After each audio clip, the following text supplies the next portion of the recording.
Okay, B'Shuschem, whenever I come back to yeshiva, there's always a lot of feelings, a lot of emotions when I come to the Beis Medrash, a lot of things I want to say, and I'm not always offered a microphone, so this is a good opportunity, but there's so much that I want to give over, so much I want to say, especially on the topic of Ahavas Torah, Limud Torah in the Beis Medrash that I was raised in, that I grew up in. It's hard to fit it all into one shmooze. It's always a struggle, but luckily Mincha's, 2:30? So this is like the best opportunity for me to really share what I wanted to say. Rabbi Dana asked if I could speak about Ritzifus HaTorah, learning B'Ritzifus with continuity, learning in a way that's not broken up.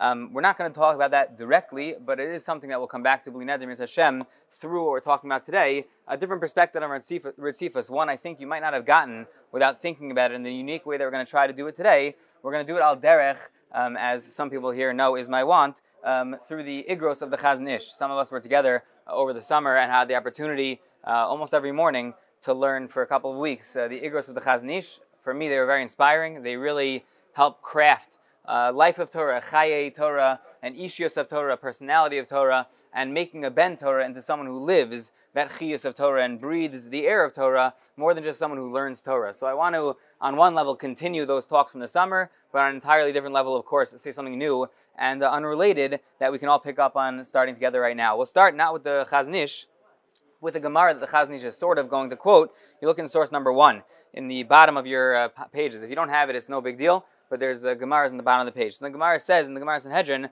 Ha'omer in Torah min Hashemayim, quoting the Mishnah, someone who says Torah is not divine, it wasn't given by HaKadosh Baruch Hu himself, Chas v'Shalom, so Tanu Rabbanan, Ki Dvar Hashem Baza. Such a person is a kaifer, and the Torah refers to such a person as a Dvar Hashem Baza. He was mevazeh, he disgraced the Dvar Hashem, the Torah Hashem and the Dvar Hashem, Ves Mitzvaso Hefar. And he broke the bris, he broke the covenant between us and HaKadosh Baruch Hu by denying the divinity of the Torah, be it Torah Shebal-Peh, be it Torah Shebal-Chesav, a denial of Nesinas Torah min Hashemayim.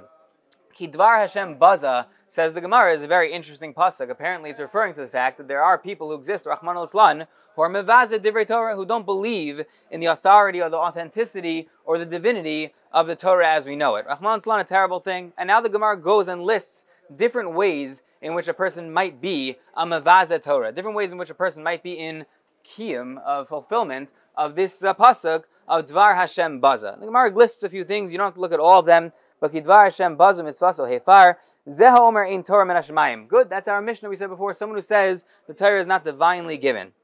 Davar acher, Ki Dvar Hashem Baza, Zeh apikaris, someone who denies HaKadosh Baruch Hu. Now, an apikaris is a borrowed term, but basically what we're saying is that someone who's in denial of HaKadosh Baruch Hu's divinity, Chas v'Shalom, or HaKadosh Baruch Hu's Torah, Kudsha B'Richu V'Raisa Chadhu, it's how does that phrase go? Half a dozen on one hand, 6 on the other, 5 on one hand, 5 on the other? I don't know, whatever. Same on the other and same on this one, right? It's the same thing to be mevazeh divrei Torah and say Torah is not min Hashemayim, and to say HaKadosh Baruch Hu doesn't exist, Rahman al-Islan. So a bunch of kofrim, that's what we're talking about over here. So the Gemara is listing different types of kofrim. And the Gemara continues, Rabbi Nahot Rai Omer, right? Shweki made him famous. Kol she'efsher lasok b'Torah ve'eno osek. He who is, it is possible for him, he has the capacity, he has the ability to be osek b'Torah, to learn Torah, and yet he decides not to. He opts out from Talmud Torah. Such a person is also bichlal this pasuk of Dvar Hashem Baza. Such a person is someone who is mevazeh divrei Torah. He disgraces divrei Torah. He has on the level of ein Torah min Hashemayim, of an apikaris. It's an unbelievably powerful statement. What the Gemara is basically seeming to say is that a person who's mevatel Torah, someone who has a minute to learn, an hour to learn, and decides instead of learning he'll do something else entirely, such a person is on the level of an apikaris. He's Dvar Hashem Baza. He's disgracing divrei Torah. Now, on the one level we got shmuz when we were younger about how important Talmud Torah is. And we have heard shmuz and also fire and brimstone about how chamer, how severe the aver of bittul Torah is. But a kaifer, an apikaris, Mamish is not bikaris for being mevatel Torah. He messes up one time during Seder and hacks instead of learning, and he's not bikaris? Can't be. You can't drink his wine? How could that be? How could that possibly be? It's one chait, it's one avera. So the truth is, we might be inclined to learn the Gemara a little bit differently. Maybe the Rambam did. You look in source number 2. The Rambam here has a list of people like this, people who are bichlal, the general parsha of Dvar Hashem Baza. V'chol bayis she'ein nishman bo divrei Torah b'layla, eishol chlaso. This is the Rambam in Hilchos Talmud Torah, Parak Gimel, Halacha Yud Gimel. So it says someone whose home doesn't have the sounds of divrei Torah ringing at night, so that's not a good thing. That's a house that the Eishol Chlasa, Rahman is going to be a fire. Ki Dvar Hashem Baza, Someone who doesn't care for Talmud Torah, someone who doesn't care about Torah at all, he's Dvar Hashem Baza. V'chein, says the Rambam in the underline, Kol she'efshel lasok b'Torah ve'ino osek, that's our Gemara. Someone who is able to be osek b'Torah and decided not to, is bichlal Dvar Hashem Baza. Good, that's our Gemara. And the Rambam continues, additionally, shekara v'shana, someone who he learned good for many years, he learned and he reviewed, upirish lahav le'olam, and then he separated, he moved past Torah, he moved on to a different type of life. Ve'iniach talmudo, he abandoned Talmud Torah, znacho, harizeh bechlal bozeh Dvar Hashem. Such a person is Dvar Hashem Baza. What does the Rambam define our Gemara as over here? Yes, he quotes our Gemara of Dvar Hashem Baza applying to someone who is efsher lasok b'Torah, but chose not to. But the Rambam almost definitely does not interpret the Gemara the way we did before. The Rambam starts by saying, we talk about a person who's lo hishgiach al divrei Torah kol ikar, someone who doesn't care for Torah at all. Then he moves into this person who's efsher lasok b'Torah, but isn't osek. And then he goes further and says, shekara v'shana but piresh. He learned, and then he moved on to a different lifestyle. If the middle category of efsher lasok b'Torah v'lo asak is someone who, for a moment, had an hour where he could have learned and decided not to learn during that hour. He's mevatel Torah for 1 hour. Such a person is Dvar Hashem Baza. If that's what the Rambam meant, then why does he have to go ahead and tell us another din? That's obviously a kal v'chomer. It's obvious that a person who was learning for his whole life and then decided to go off the derech is also Dvar Hashem Baza. If I know already that someone who has a full seder and hacks for half an hour in the middle is Dvar Hashem Baza, certainly someone who learned the full seder and then went out to McDonald's for the rest of his life is also Dvar Hashem Baza. So it's obvious the Rambam doesn't mean that here. The Rambam apparently has 3 different categories. There are people who Torah is not on their map. There are people who Torah is on the map, but they decide to opt out and not partake in it. Kol she'efshar lasok b'Torah ve'eino osek is Dvar Hashem Baza. And there's a third category of people who were involved in Torah and left the way eventually and moved on to a different sort of lifestyle. So our Gemara is not as problematic anymore. It's someone who has an opportunity to learn Torah and he's not interested. That's a disgrace taka to Talmud Torah. That's Dvar Hashem Baza. That's a disgusting thing. That's bizyonos to the Torah. Easy to read the Gemara like the Rambam. There are those who read the Rambam differently. The Baal Tanya has a different spin on this Rambam, but that's the basic shot here in how he learned the Gemara. However, the Chazon Ish almost definitely did not read the Gemara that way. In fact, he has a different presentation of the Gemara entirely, but it fits with what we're presenting. If you look in the photostat over here of the Chazon Ish, I copied for you most of it, except for the most important parts. That's why I have a hard copy here, because that was an accident. But you'll be able to read with me a little bit by the first arrow. Amru Chazal, this is Kovitz Igros Chazon Ish, Chelik Aleph, Igeres Yud Aleph. Amru Chazal, how do you define an apikaris? Who's a kaifer? Who's someone who denies HaKadosh Baruch Hu and his Torah Rachman al-Tzlan?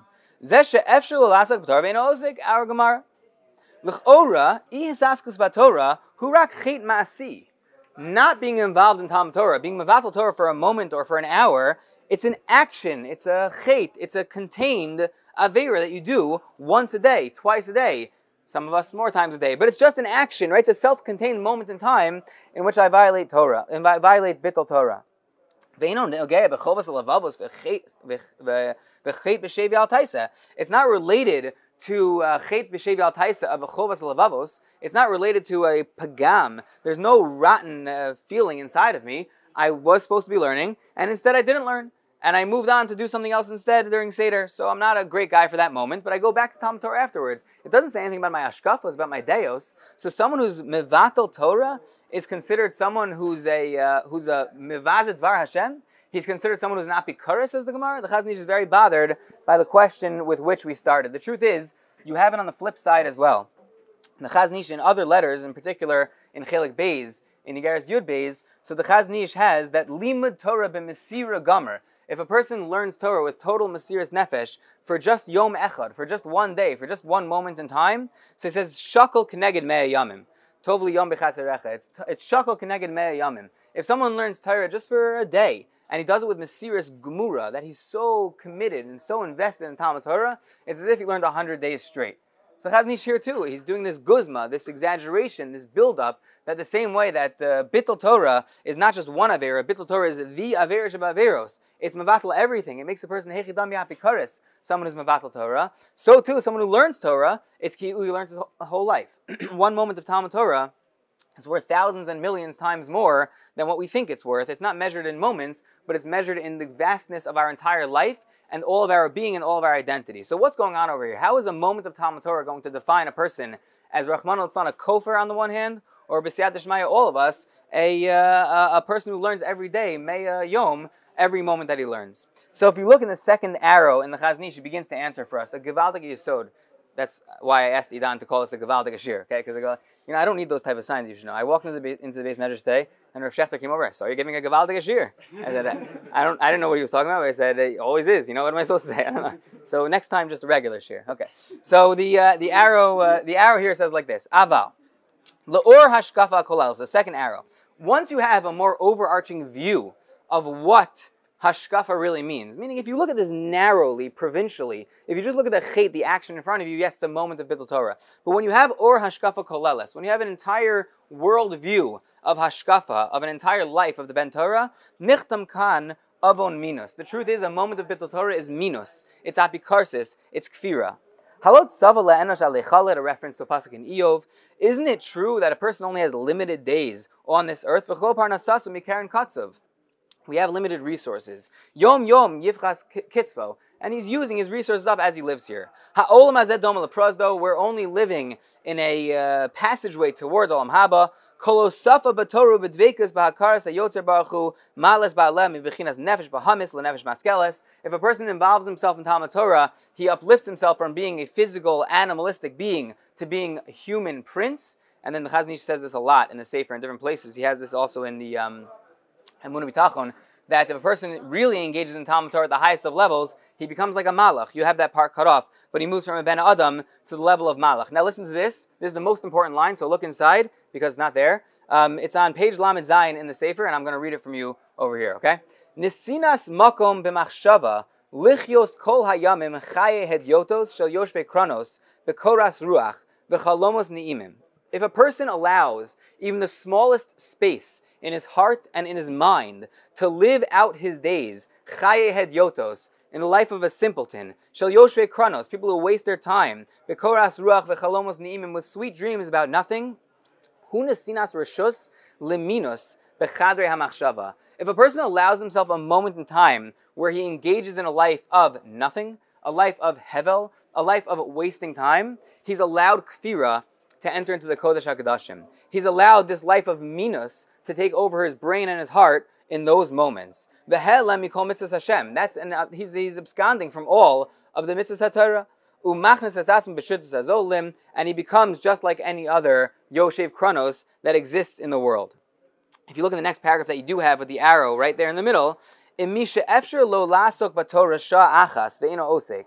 If you have a person who's able to learn Torah 1 hour and chooses not to, yes, guf ha'avera b'maisa kal. Yes, it's 1 moment of Isser. Bittul Torah is 1 moment of Isser. You made 1 mistake. You spoke for a half hour instead of learning. You checked the news 1 time instead of being at night sitter on time. It's 1 contained act of Bittul Torah. It's 1 contained Avera. It's a Maisa Kal. V'inyano, says the Chazon Ish, l'omek sod haneshama. Well, that 1 moment, that 1 misstep bespeaks is something deep down that's rotten inside, apikarsis. Mashveli ha'askamli shar b'chaim zolim kol hayamim.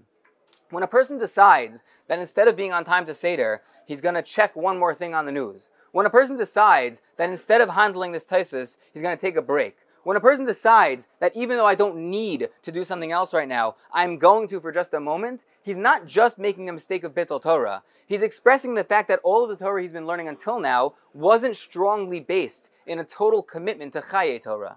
If a person really wants to live Chaye Torah, if a person really wants to live with Chashivas HaTorah, if a person really believes that everything else is nothing, everything else is a waste, everything else is necessary to get through this prosdor, but ultimately we're only trying to live a life of Torah and mitzvos, and those moments can't be wasted. Those moments are not possible to be wasted. If a person can find it in himself to do something else when he's supposed to be learning that he doesn't have to do, he's showing that even when he's learning, he's not fully committed. He's showing that even when he's learning, he doesn't really mean it. He's not living Chaye Torah. It's the right thing to do to learn at this time, and I want to do something else right now. They're 2 separate things. Says the Chazon Ish, they're 2 separate things, but they teach you about each other. That moment of Bittul Torah shows you that you're not living a full Chaye Torah. It shows you what the Gemara Rahman al calls apikarsis, that there's a pagam, there's something rotten in your hashkafas. Your hashkafa is not Torah is everything, your hashkafa is Torah is something, and there are other things as well. That's what the Chazon Ish says to explain, Hechidami apikaris, someone who's able to be osik b'Torah for 1 moment and decides in that moment not to. Truth is, the Chazon Ish has, like this Yesod, in a few other letters. He just doesn't spell everything out always, so you need to tease it out from putting together different letters. The Chazon Ish in many, many places writes about how hard it is, we talked about some of them in the summer, about how hard it is to learn with Hasmada.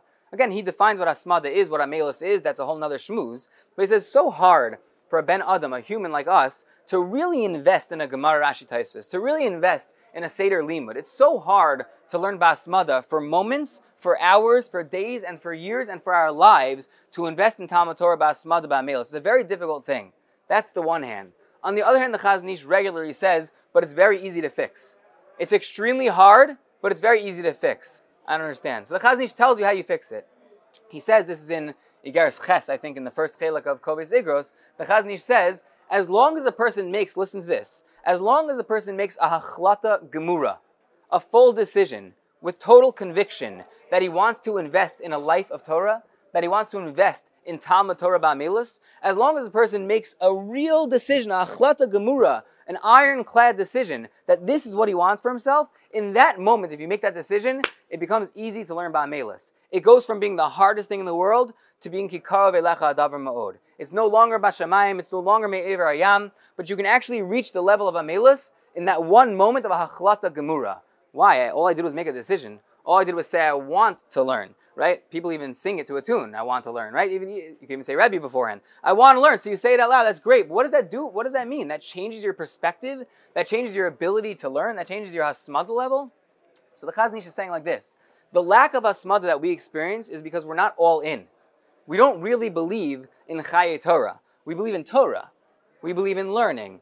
We believe in having Rebbeim. We believe in getting good Shidduchim and therefore being in the base medrash. We believe in a lot of things that add up to being at morning Seder and sometimes in the afternoon and often at night Seders. We believe in all of those pieces. But what we miss out on sometimes is recognizing those pieces are pieces of a bigger puzzle of Chaye Torah, of an Ishiyos HaTorah, a personality that's kol kulo invested in Talmud Torah, that is amel and masmid b'Torah, because he's made a hachlata gemur that this defines me.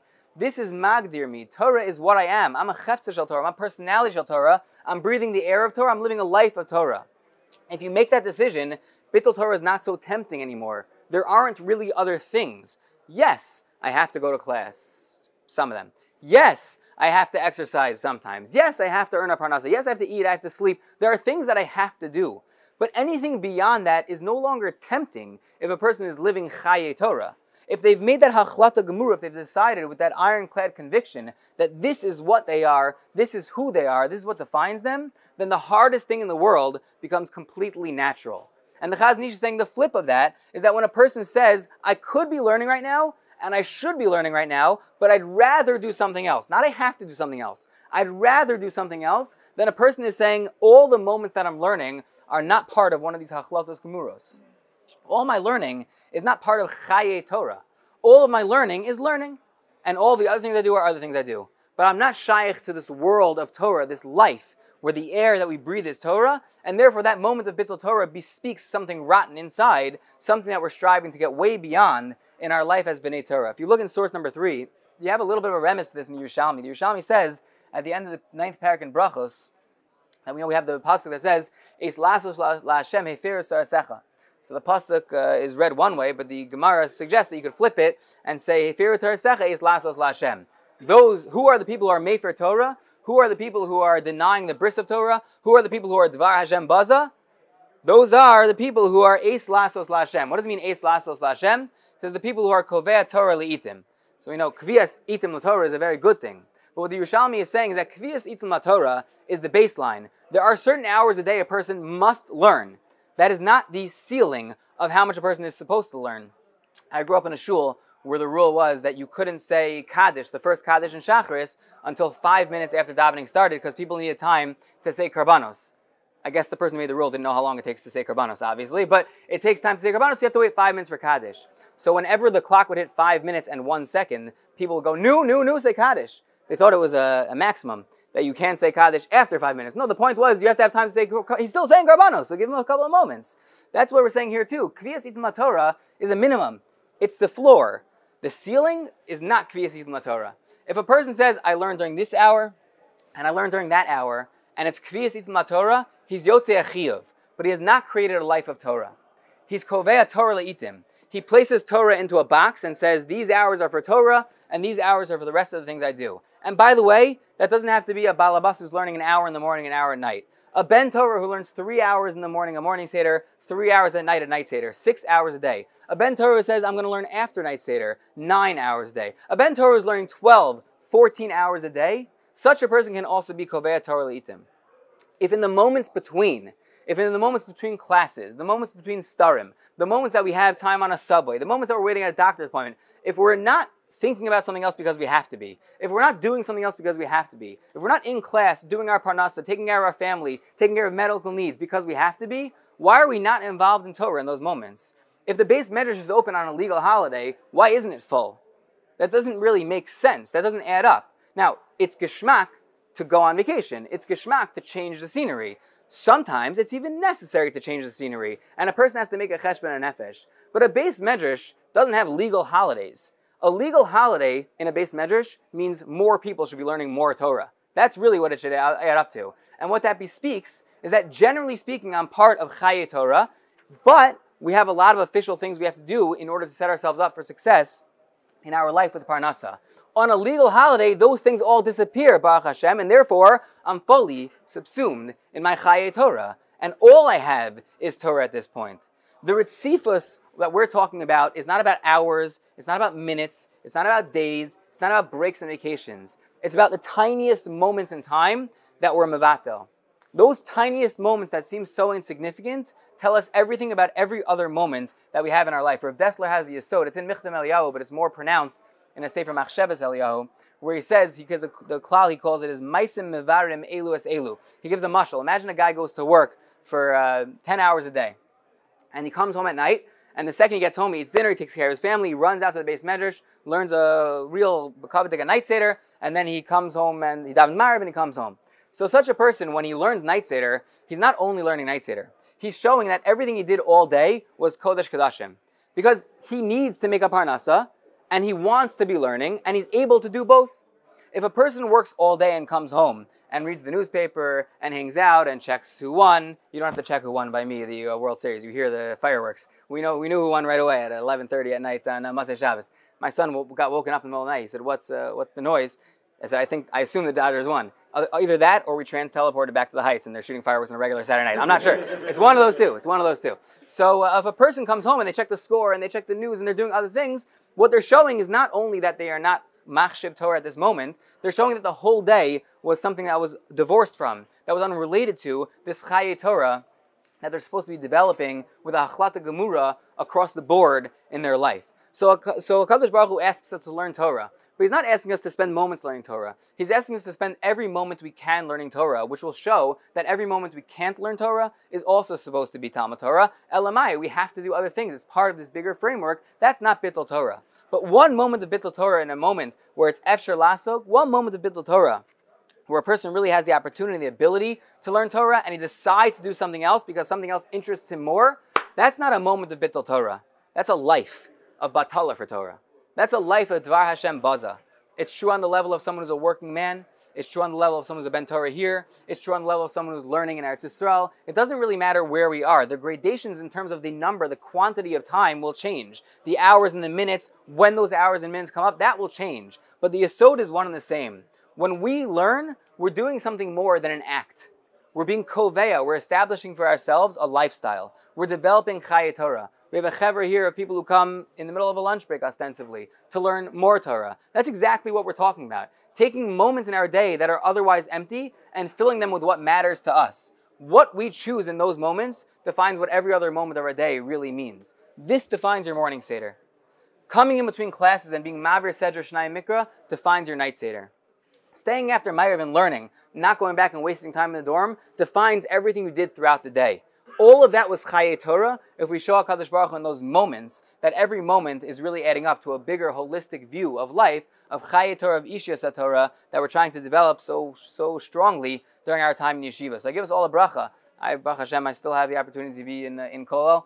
Definitely have different achrayas and different responsibilities, but mostly I get to be around people like you, who are striving, who are b'nei Torah, who are learning, who are making Torah the ikr, for years after they were in yeshiva, years of Mesiras Nefesh where they could be doing other things, making more money, living in different places, but they decided to devote their lives to Torah. It's incredibly inspiring for me, and I give you all a bracha that you should take that inspiration, you should instill it within yourselves, you should be mashpi on each other. You should make chaburas like this that are mechayev people to learn at the times that otherwise are not guaranteed, and b'siyat d'shmaya through that we should all develop Chayei Torah, live Chayei Torah, and be mekadesh Shem Shemayim mar b'Torah l'rabim. Yashikayach.